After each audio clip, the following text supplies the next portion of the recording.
8 तस्वीरों के ओर आपको लिए चलते हैं और दिखाते हैं कि कैसे 8 तस्वीरों में मतदान का ये जो श्रृंखला है वो आप इस 8 तस्वीरों में देखेंगे। जैसे बिल्कुल आदित्य, जो है पहली तस्वीर खुद मुख्यमंत्री अशोक गहलोत ने मतदान किया है जी, और उसके बाद युवा मतदाताओं की तस्वीरें जिन्हें आजकल इन दिनों नया नवाचार भी किया इलेक्शन कमीशन ने, जो स्क्रैच कार्ड, अलग कूपन्स और सर्टिफिकेट भी दिए जाते हैं जो शुरुआती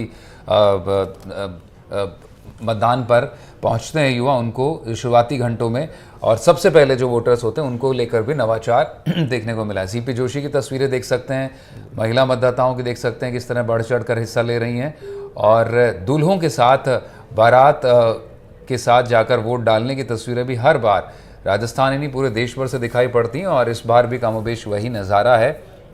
हालांकि मौसम कहीं धूप कहीं छाँव का है इस बार राजस्थान में, और उसके चलते कहीं उत्साह है। हालांकि कई जगहों पर अभी भी कुछ मतदान प्रतिशत में अभी ये जो समय है आदित्य, ये भी जो बताएं दर्शकों को, ये थोड़ा लीन आवर्स में गिना जाता है, खासतौर पर राजस्थान जैसी जगह जहाँ कई इलाकों में टेम्परेचर 42, 44, 45 डिग्री तक चला जाता है। ये पीक गर्मी के दौर होते हैं, दिन होते हैं, और उसके बावजूद लेकिन लोगों में उत्साह होता है और अलग अलग जगहों पर अलग अलग रंग लोकतंत्र के इस पर्व के दिखाई पड़ते हैं।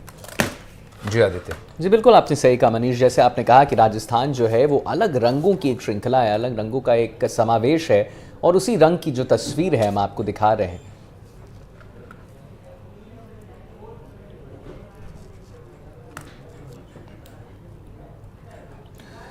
तो हमारे साथ मेहमान भी जुड़ चुके हैं इस वक्त पर, लेकिन उन पर रुख करेंगे। उससे पहले इस वक्त पे आदित्य बड़ी अपडेट दे देते हैं दर्शकों को। 1 बजे तक का मतदान प्रतिशत आ गया है, और 1 बजे तक का मतदान प्रतिशत जो अगर दर्शकों को बताएं इस वक्त पे नंबर के हिसाब से, वो टीवी स्क्रीन पर जी, सबसे ज़्यादा बाड़मेर में जी, और सवाई माधोपुर में सबसे कम मतदान दर्ज किया गया है। दूसरे चरण का मतदान है और 1 बजे तक का जो वोटिंग फीसदी है वो आ चुका है 47। तो 40% से ज़्यादा मतदान दर्ज किया गया है अभी तक 1 बजे तक। एक तरह से कहें कि आधे दिन से भी ज़्यादा का मतदान अब हो चुका है और 40% मतदान दर्ज किया गया है। तो क्या इसमें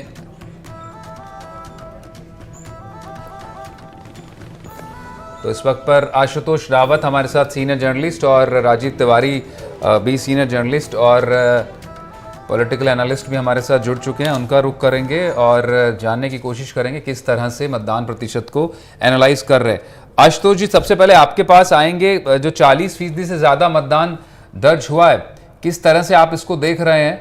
और जो सबसे ज़्यादा मतदान की बात की जाए तो जो हॉट सीटें हैं, मसलन बाड़मेर की बात कर लीजिए, बांसवाड़ा की बात कर लीजिए, काफी लीडिंग पोजीशन में मतदान प्रतिशत को लेकर दिखाई पड़ रही। करीब करीब 47% मतदान दोनों जगहों पर हो चुका है। बाकी इलाके बड़े पिछड़ते दिखाई दे रहे हैं, मसलन टोंक सवाई माधोपुर जहां खुद प्रधानमंत्री की रैली हुई थी, सचिन पायलट का इलाका है। कैसे एनालाइज कर रहे हैं आप? देखिए, पहले चरण के पहले फेज के मतदान को आप देखें तो दूसरे फेज में मतदान की स्पीड हमको कंपैरेटिवली ज्यादा देखने के लिए मिल रही है, और उसका सबसे बड़ा रीजन ये है कि पहले चरण में जो मतदान हुआ उसके दोनों बड़े राजनीतिक दलों ने अपने अपने तरीके से उसके फायदे और नुकसान निकाले।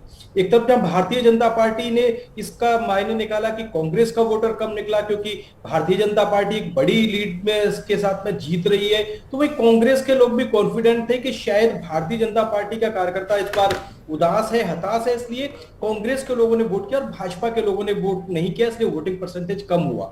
तो यह बढ़ा हुआ वोटिंग परसेंटेज कम से कम एक शुभ संकेत डेमोक्रेसी के लिए यह देता है कि लोग बाग इस बार पहले चरण की कंपैरेटिवली ज्यादा निकल करके आ रहे हैं। पहले चरण में शायद 1 बजे तक लगभग 30 से 33% के करीब मतदान था, और आज लगभग अभी तक 40% हो गया। तो हम कह सकते हैं कि इस बार इस चरण में राजस्थान में मतदान का प्रतिशत होगा वो अधिक होगा पहले चरण के कंपैरेटिवली।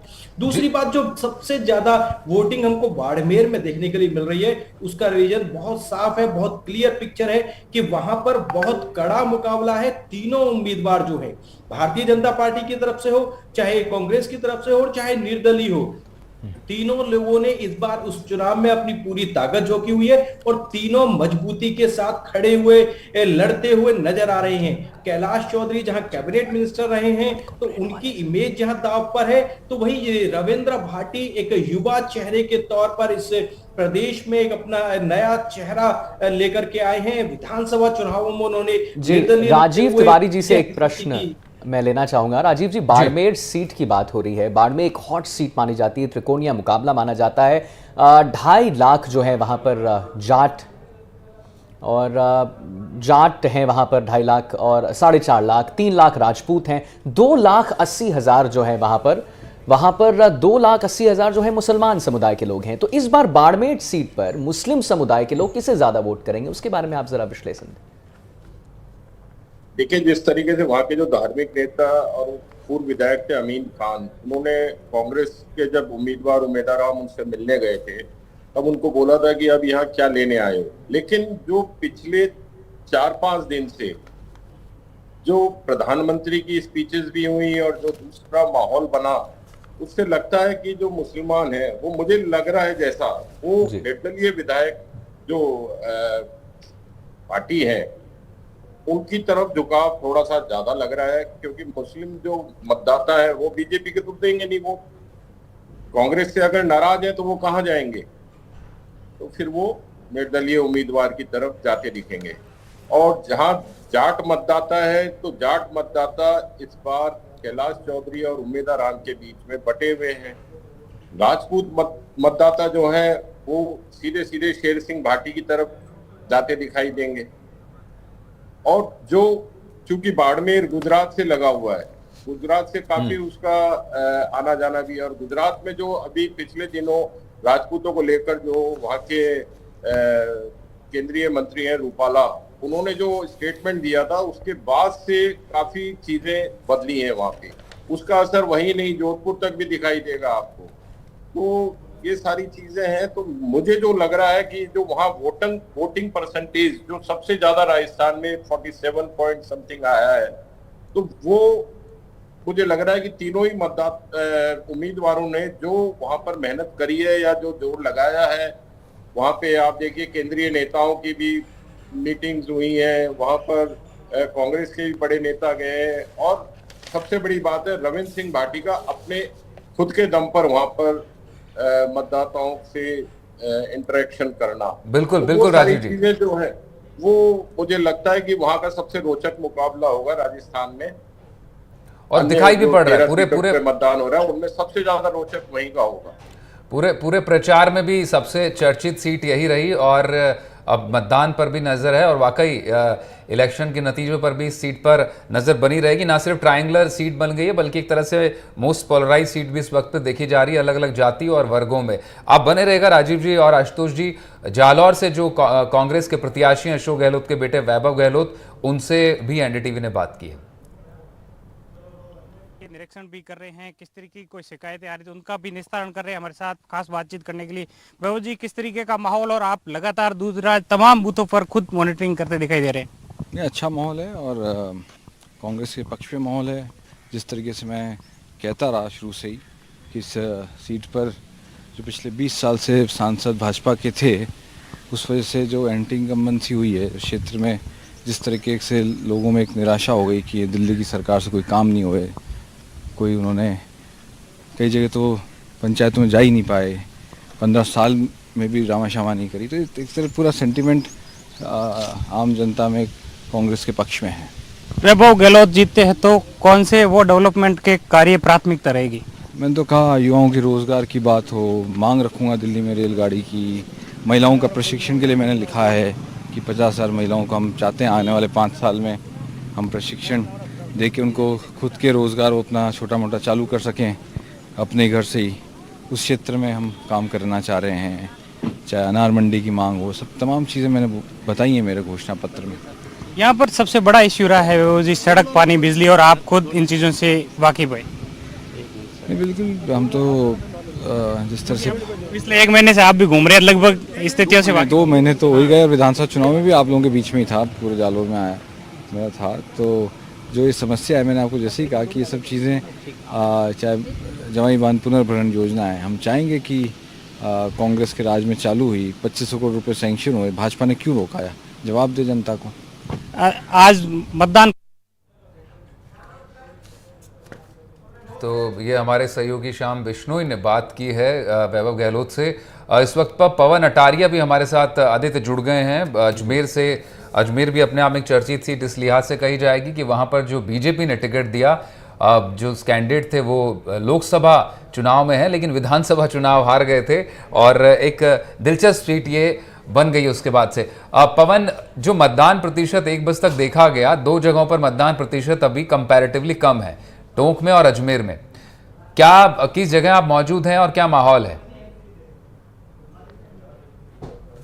जी बिल्कुल, देखिए 1 बजे तक की अजमेर की लोकसभा सीट की अगर बात करें तो ऑल ओवर 35.77% मतदान हो चुका है, और अजमेर लोकसभा सीट में 8 विधानसभा सीट आती है जिनकी मैं आपको डिटेल बता देता हूं। दूदू में 33.97% हुआ है, किशनगढ़ में 36.17, पुष्कर में 38.9, अजमेर उत्तर में 38.37, अजमेर दक्षिण से 36.9, नसीराबाद में 35.11, मसूदा में 34.81 और केकड़ी में 33.4% है। तो अगले करीब 4.25 घंटे और मतदान के लिए शेष बचे हैं, और जो प्रतिशत है निश्चित तौर पर कम आंका जा रहा है। वोट देने पब्लिक नहीं निकल रही। कारण क्या है? प्रथम दृष्टया कारण माना जा रहा है बहुत तेज गर्मी। जो डिग्री है, तापमान है, वो 36 डिग्री तापमान यहाँ पर है, और जो कांग्रेस और बीजेपी के जो कार्यकर्ता हैं वो अपने अपने पक्ष के मतदान कराने के लिए वोटरों को घर से निकालने का प्रयास कर रहे हैं, वाहन लगाए जा रहे हैं, मगर जो वोटर है वो अपनी मर्जी से निकल रहा है। जब शाम होगी 6 बजे तक, 5 से 6 बजे हो सकता है उस वक्त थोड़ा तेज हो मतदान। और हमारे साथ में देखिए बीजेपी और कांग्रेस दोनों ही पार्टियों के कार्यकर्ता यहाँ पर मौजूद हैं। बात कर लेते हैं यहाँ पर जो स्थानीय पार्षद है रश्मि जी से, एक बार किस तरीके का माहौल नजर आ रहा है और क्या लग रहा है वोट प्रतिशत कम हो रहा है, क्या कारण है? देखिए, सबसे बड़ा मेरे हिसाब से जो कारण है कि गर्मी है। गर्मी के कारण लोग निकल नहीं रहे हैं, लेकिन उम्मीद है शाम को 4 साढ़े 4 के बाद ये लोग निकलेंगे और वोट करेंगे। हमारा तो यही लोगों से अपील है कि कुछ भी हो, कांग्रेस को दो, बीजेपी को दो, किसी को भी दो, लेकिन अपना मतदान करो, लेकिन सोच समझ के दो। ऐसी सरकार को चुने जो लोगों का, आम जनता का, जो गरीब पब्लिक है उसका काम करे। आज महंगाई की मार है, आज बेरोजगारी है, लोग उससे त्रस्त हो चुके हैं। तो मेरा यही निवेदन है कि सोच समझ के अपना वोट करें। जो सरकार आपसे वायदा करती है, एक सरकार है जो जुमलों की सरकार है कि ये करेंगे, वो करेंगे, वो करेंगे, 10 साल हो गए, लेकिन एक बार आप बदलें और उसको दें जो आपका काम करे। मुझे तो ये पता है कांग्रेस सरकार हमेशा गरीबों की सरकार रही है, सब उन्होंने जो बोला है वो काम किया है, तो यही उम्मीद है कि लोग वोट करेंगे। बिल्कुल, देखिए यहाँ एक अच्छी बात इन्होंने बोली, हालांकि है कांग्रेस की पार्षद, मगर जो भी हो, किसी को भी वोट देना हो तो वोट दे। एक तरफ बीजेपी के यहाँ पर कार्यकर्ता है, क्या लग रहा है? जय श्री राम। प्रतिशत क्यों नहीं बढ़ पा रहा है मतदान? कुछ गर्मी की वजह से है, और पूरी उम्मीद है कि 4 साढ़े 4 बजे बाद सारे वोटर निकलेंगे और प्रतिशत बढ़ेगा। और क्या योजना है जो पब्लिक प्रभावित क्यों नहीं हो रही? अगर विकास होते हैं या बात होती है अपने आप पब्लिक निकलती, मगर बहुत बड़ी बात है कि प्रतिशत कम है अजमेर में। कुछ गर्मी के कारण है ना भाई। 4 साढ़े 4 बजे वोट निकलेंगे और पूरा प्रतिशत रहेगा, जो अच्छा प्रतिशत है वही रहेगा। जी बिल्कुल, देखिए ये कह रहे हैं, इनको आस है, यहाँ पर इनको होप है कि जो मतदान प्रतिशत हमेशा लोकसभा सीट पर रहा है वो होगा। दूसरी तरफ गर्मी की बात हो रही है और कुछ यहाँ पर लोक लुभावनी बात हो रही है, और कुछ बोल रहे हैं प्रधानमंत्री की जो विकासशील योजना है उस पर पब्लिक वोट कर रही है। जी पवन, फिर से मेहमानों का रुख कर लेते हैं। बिल्कुल, अजमेर अपने आप में जयपुर से लगती हुई सीट है, इस पर निगाहें होंगी। एक बार फिर से जो है तस्वीरें अलग अलग रंगों में इस वक्त आदित्य स्क्रीन पर हैं, लोगों के दर्शकों के सामने किस तरह से लोकतंत्र के इस अवसर पर लोग उत्साह से भी पहुंच रहे हैं, लेकिन कई जगह पर फिलहाल मतदान ठंडा दिखाई पड़ रहा है। आशुतोष जी, आपका रुख करना चाहूंगा। अब ये एक तरह से मतदान के हिसाब से कहीं तो बड़े लीन आवर शुरू हो गए हैं। अब ये जो पीक गर्मी का टाइम होता है और इस वक्त पे ज्यादा तापमान, हालांकि राजस्थान में इस बार देखा गया कि बहुत ज्यादा टेम्परेचर नहीं है, 42, 44, 45 डिग्री टेम्परेचर नहीं है। जहां भी बात हो रही, पवन कह रहे हैं 36 डिग्री टेम्परेचर है, लेकिन उसके बावजूद कम मतदान है। बिल्कुल, देखिए हमको इस बार राजस्थान में मतदान का प्रतिशत बहुत धीमा देखने के लिए मिला है।